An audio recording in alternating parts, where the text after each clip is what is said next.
Hello guys, how are we doing? Welcome back to the Free Hammers Ask Luke. This question came from Mitchell, a Liverpool fan who watches the channel quite a lot. And he always contributes, he always comments, he's always here in the live chat, and he's a good lad. And it's always nice to have, opposition fans come in and, and he seems to really enjoy the channel. His question was, if Stevie G, or more, when Stevie G wins the league up in Scotland, would he be someone you'd consider as a West Ham manager? Obviously, that was on the back end of me doing the Scott Parker video. Before Moyes signed, Mitch, I don't know whether you was watching the channel then or not, I was calling. I said the bloke I would like us to have gone and got, young, dynamic and inspirational, would have been Stevie G. It's easy to say, you go up there, you win. I could win the league. You could. It's that cliche, isn't it? Oh, go to Celtic or Rangers, you're guaranteed to win the league. Rangers hadn't won the league for a long time, and it's took him a year, to feed his way in, and he's flown away with the league this year. It's not a banker to just go up there and win it. You still got to go and do it.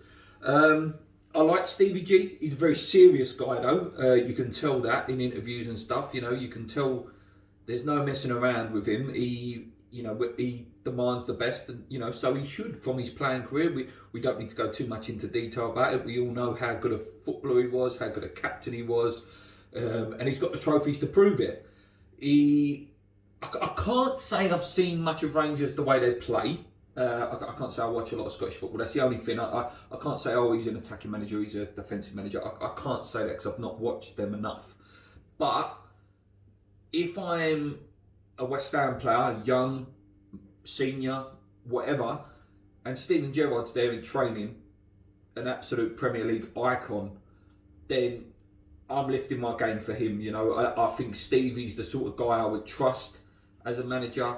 I think he likes young players. I think, that connection with Liverpool, we might be able to, nick a few of their ones that are just floating along the first team that needs some football. So that would be a nice thing about that as well. It's again, Scotty Parker, we've discussed Stevie Gerrard today. 100%, in a few years' time, we'll know whereabouts these managers are. And if Moyes has done what he's done and puts us in a good position, and Stevie G's, seems to have proved himself, he might need to go to a Championship club, or he might need to go to another Premier League club to prove himself that extra bit more. But for me, in terms of what he brings and just him as a man, I would 100% be looking at Stevie Gerrard. Let me know what you guys think about Stevie Gerrard. Big thank you to Mitchell again for that question. Any more questions, drop them in the comments below. As you can see, I'm carrying on this series because I really, really enjoyed doing it. Till next time, guys, come on your irons, keep believing, hit that subscribe button.